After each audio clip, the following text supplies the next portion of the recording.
I get asked all the time on my streams, Nar, how do I improve at chess? And I always give the same boring answer. Analyze your games, do more puzzles, and analyze Grandmaster's games. Sometimes I even help my viewers by analyzing their own games on the stream. But what if there is a better way to improve?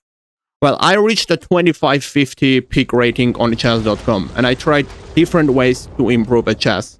Recently, I thought of a new interesting method, which is kind of similar to a woodpecker method, if you've heard of it, but it's a better way and it gives you a more balance between the normal way and the woodpecker method. It is very flexible and it also depends on your rating range. And in this video, I'll show you that method for each rating range.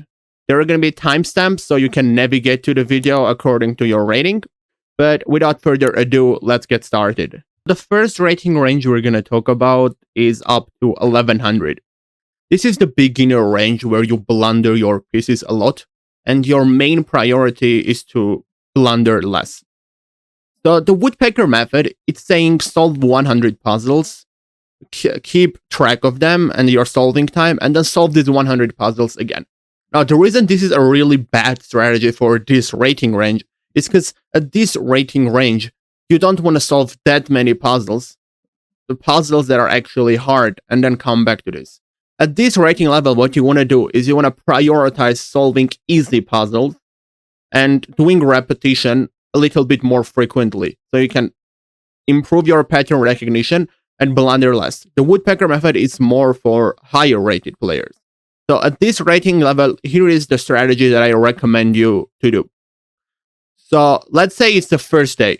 On the first day, you solve 10 hard puzzles. Let's define hard puzzles by puzzles that you maybe spend 10 minutes on solving it.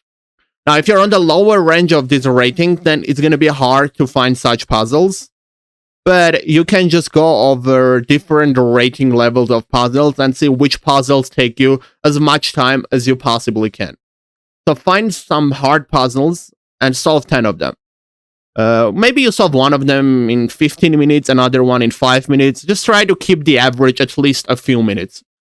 Solve these 10 hard puzzles, and then on the second day, solve 100 easy puzzles. Let's define an easy puzzle as a puzzle that you maybe spend 1 or 2 minutes on solving it. So you solve these 100 easy puzzles on your second day, and then on the third day, you solve another 10 hard puzzles that you spent a few minutes on. And then you keep doing this for 3 days. After you're done with 30 hard puzzles and 300 easy puzzles, then you start repeating those 30 hard puzzles. You do not repeat the easy puzzle. You only repeat the hard puzzle. So simultaneously, what you're doing is you are making sure you repeat these puzzles and work on your pattern recognition. And at the same time, you also do hundreds and after a month, thousands of easy puzzles. After doing this easy puzzles, you'll definitely start blundering less. You're gonna feel the board much better. You are gonna blunder much less. That's why we're prioritizing doing these 100 easy puzzles, and at the same time doing some hard puzzles. So you will also improve your thinking ability to just sit there and think for a few minutes at least.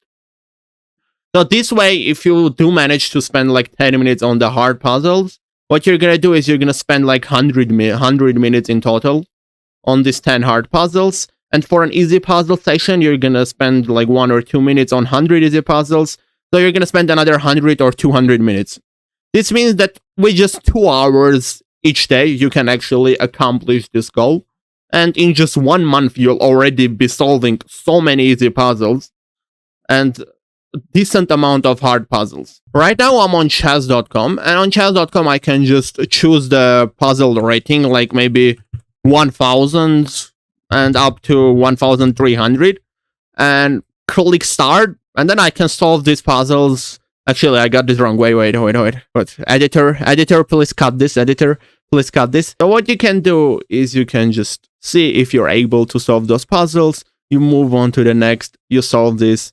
You move, and you just determine if this is easier, then you increase the rating. If this is harder, then you decrease the rating, and you just keep solving them and see which level is appropriate for you. Same applies to Lichess if you're doing it on Lichess or any other platform where you solve your own puzzles. On Lichess, in fact, it's free. So if you don't have a chess.com membership to be able to do this and you cannot afford one, then maybe Lichess is the better platform for you. So just determine the rating of puzzles for your hard puzzles, right?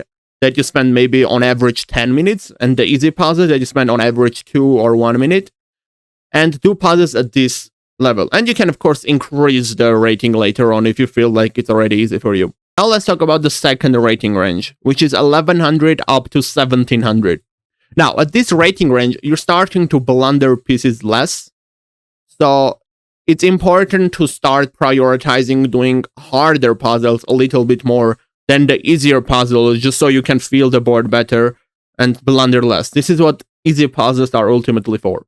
For the previous rating range, I recommended a strategy of doing 10 hard puzzles on one day and 100 easy puzzles on the other day. So for this rating range, I'm going to decrease the amount of easy puzzles and increase the amount of hard puzzles. So I'm going to recommend you to do 30 hard puzzles and 50 easy puzzles.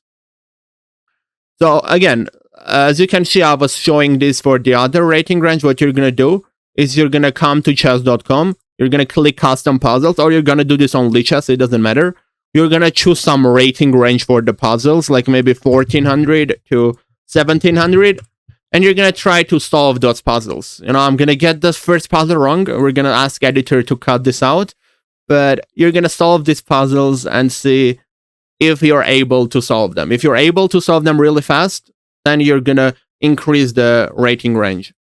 Your goal is to spend on average 10 minutes for a hard puzzle and 2 minutes on an easy puzzle on average. So it can be a little bit higher or less. As long as the average comes somewhere close to that, it's fine. You solve this 30 hard puzzles on day 1. You solve 50 easy puzzles on day 2. Then on day 3, you solve another 30 hard puzzles. On day 4, you solve another 50 easy puzzles. And then on day 5, you are going to repeat those 60 hard puzzles that you've solved. So you're going to, when you reach 60 hard puzzles, you're going to repeat those 60. So you do 2 days of hard puzzles. And then on the third day, instead of adding another 30 hard puzzles, you repeat those 60. And then later on, you're going to add another 30, and repeat them again. For the easy puzzles, you don't need to repeat them. Just do 50 of them, 50 of them, and 50 of them. At this point, already the easy puzzles are more for just improving your speed overall. So this way, basically what's going to happen is on the 30 hard puzzles, since you're spending on average 10 minutes on each, you're going to spend 300 minutes, which is 5 hours on solving these hard puzzles. But for the easy puzzles, you're going to spend only 100 minutes, since you're doing 50 of them and you're spending 2 minutes. So you're going to spend like 1 hour and 40 minutes on the easy ones and 5 hours on the hard ones. You can do these hard ones maybe on days where you're free, you have more time, and the easy ones on days where you're more busy. This way, since you're doing already more hard puzzles, spending time on those puzzles, you're going to improve your thinking, your calculation, and you're going to do less easy puzzles since you don't blunder pieces anymore at this rating range. Also, instead of easy puzzles, you can also do like maybe puzzle rush.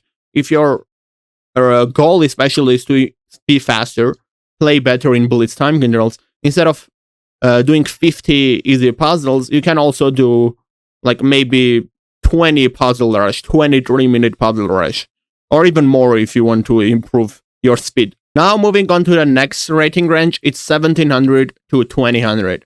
Now, this is the rating range where you're already clearly an advanced player, much above average, and you're good already both in terms of calculation, and also you're obviously not blundering pieces at this rating range. So here, what I recommend doing again is, increasing the amount of hard puzzles that we do.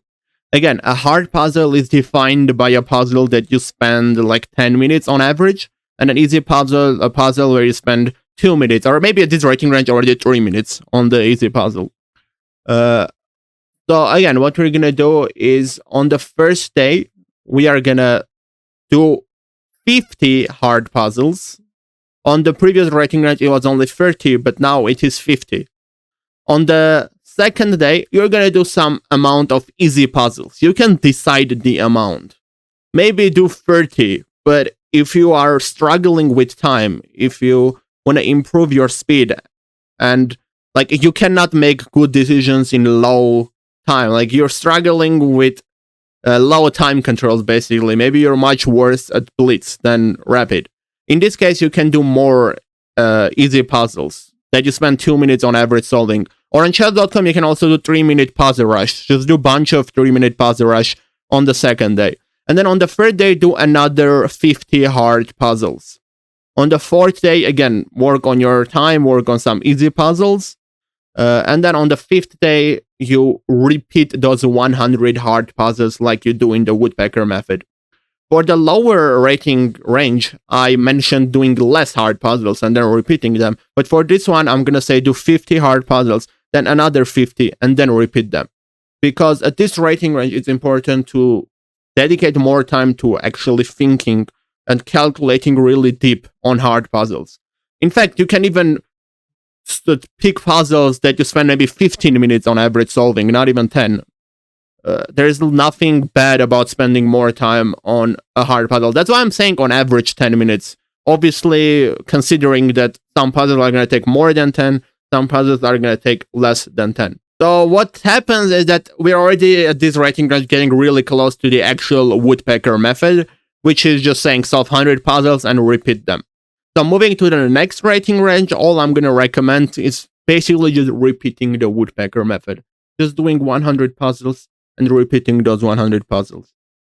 And you can, of course, add some easy puzzle or puzzle rushes too if you want to work on your time management, if you want to play better blitz or bullet chess. But at this rating range, it already gets pretty similar to the woodpecker method. So we started with low rating range, and it was nothing like the woodpecker method. And we slowly got closer to doing what actually the woodpecker method says. The reason why we're doing this is because the woodpecker method is for advanced players. If you are blundering your pieces all the time, you don't want to solve 100 hard puzzles and then repeat those 100 puzzles again, because that's way too many of hard puzzles. You want to just do many easy puzzles so you can see the board much better. And the stronger you get, you're going to see the board better. You're not going to blunder pieces, and you'll want to do hard puzzles and also repeat them for pattern recognition. So the woodpecker method is saying do the same thing for every rating range, but of course in chess 800 is not going to improve the same way as the grandmaster. So it's really important to balance those things out. But with that, I'm wrapping up the video. Feel free to join my streams on Twitch, or I stream on YouTube as well. And you can also comment down if you have any suggestions or if you have any questions. But that wraps up today's video. See you on the next one.